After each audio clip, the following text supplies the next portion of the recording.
Ladies and gentlemen, and of course, graduates, good afternoon. I must commend you all. You're looking so sweet, so sharp, so clean, so smart, everything. I am impressed and I am so proud of you.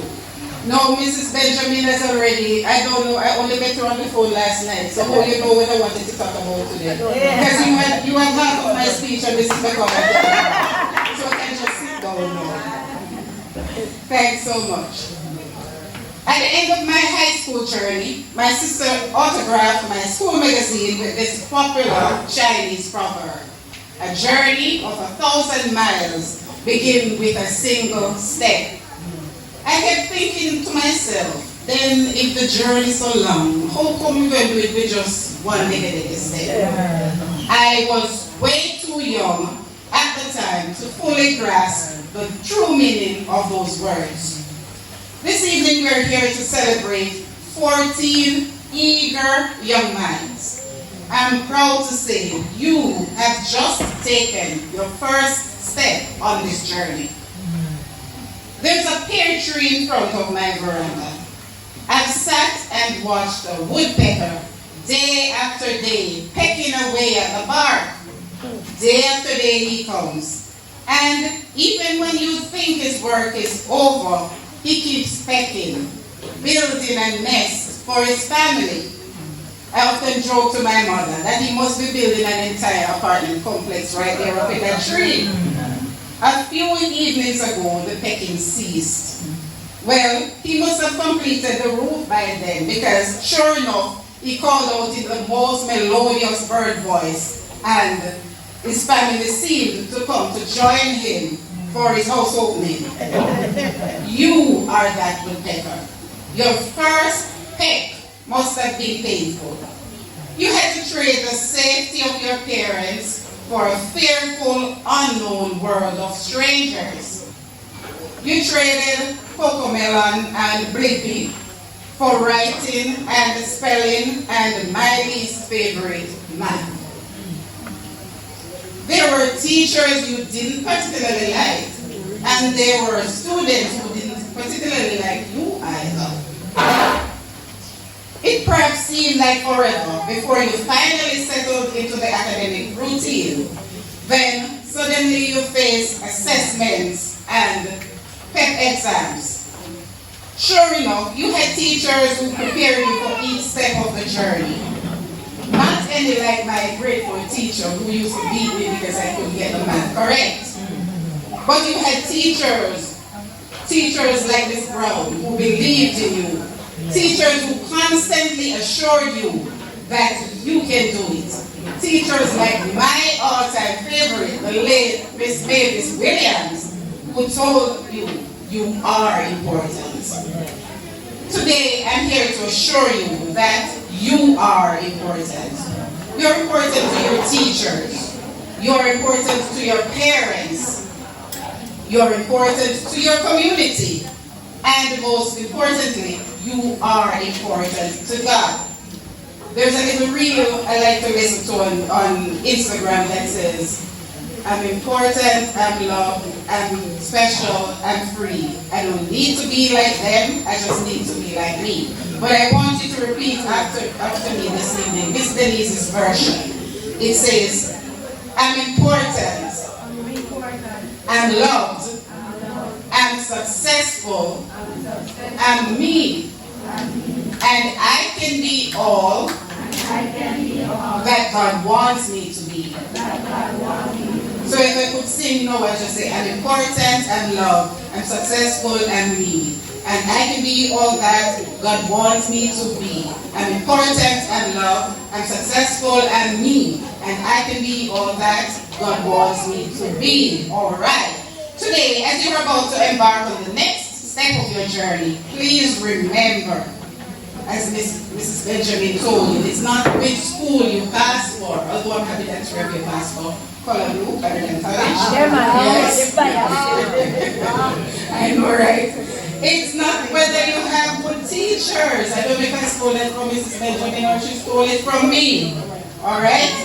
There be classmates who at time may tell you, like some of my classmates told me that they come from Canada Bush. right? But what I want you to do if you come across classmates like those is just look them straight in the eye and let them know I'm important and loved and successful and free. And I can be all that God wants me to be. Just take a trip across the island. The other day we went up to Frankfield and I came back and I told my neighbors, no, we're not better than yours. No, we're not better than yours. So it's not where you're from, but it's where you're headed. Whether you're from Langsville, Gardenwood, or Mooreswood. This little Panapana bush has produced great teachers and businessmen, great doctors and farmers. Moores has produced holders of doctoral degrees or PhDs. I am not one of them, unfortunately, who once sat in the very seats that you have sat in for the past 6 years. So someone may be thinking, oh, this is not for me because I didn't get the pass I wanted. But Miss Denise is here to assure you once again and repeat after me, I am important, I am loved, I am successful, I am me, and I can be all that God wants me to be. Thank you so much. Many of us who started our journey right here at Moores, we never got the pass we wanted either. Many never made it to traditional high schools. But does that mean that you're a failure? By all means, no. Success comes in many forms. And a word to parents and older community members at this point. For heaven's sake, please support your children. I know I'm not talking to anyone in this room, right?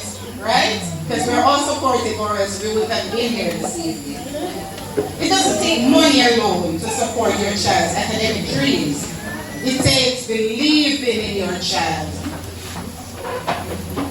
So when your child comes to you and says, Daddy, you know I want to be an engineer or a pilot when I grow up. Don't tell them, you're talking foolishness here, boy. I look like you have money. Or, girl, you ever say, woman, I fly piano? Don't do that. Instead, let them build a little board plane, no? Let them build a board skate. Alright, let them help you fix the bicycle or the car, as the case may be. Go online and look for a picture of an aircraft and together learn the parts. And that will be so entrenched in them that they will always remember that my parents supported my academic dreams.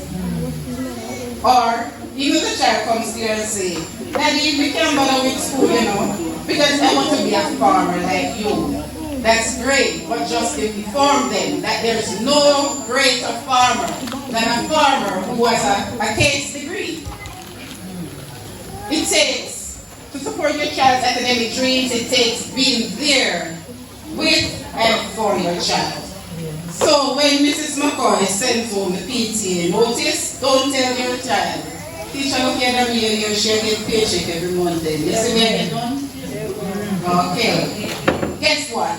That same child one day will be the one who will turn around and perhaps help you to attend teacher's college and become a principal of this very school.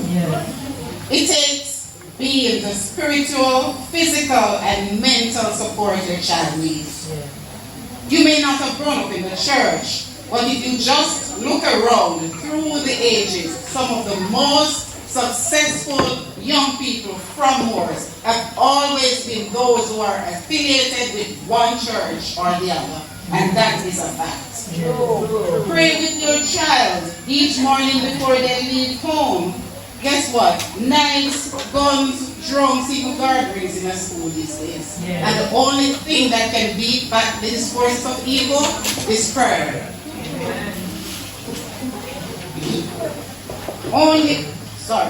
Help your child with their homework. And even if you are not able to do it yourself, how about the young girl across this road who is in fourth form, or the little boy who, just started high school? They can help with the math and the reading.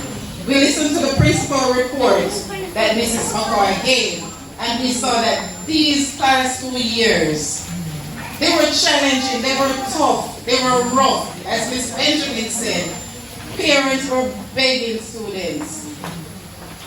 Begging teachers, please just stay by the kids. Start back school in person. I can't manage them at home. So we know how challenging it was. It wasn't an easy task for the teachers. Teachers can do so much and no more. Compliment your child when they do great stuff, but also encourage them whenever they fall short of the mark. Constantly reaffirm your child. You're important. You're loved. You are successful. You are you. You don't have to be like someone else, but you can be everything that God wants you to be. So this afternoon, I pause to congratulate Mrs. McCoy. I have to mention Miss Brown, who has been doing this for several years as a teacher of the GSAT and now the F class. All the staff members and some of the staff as well.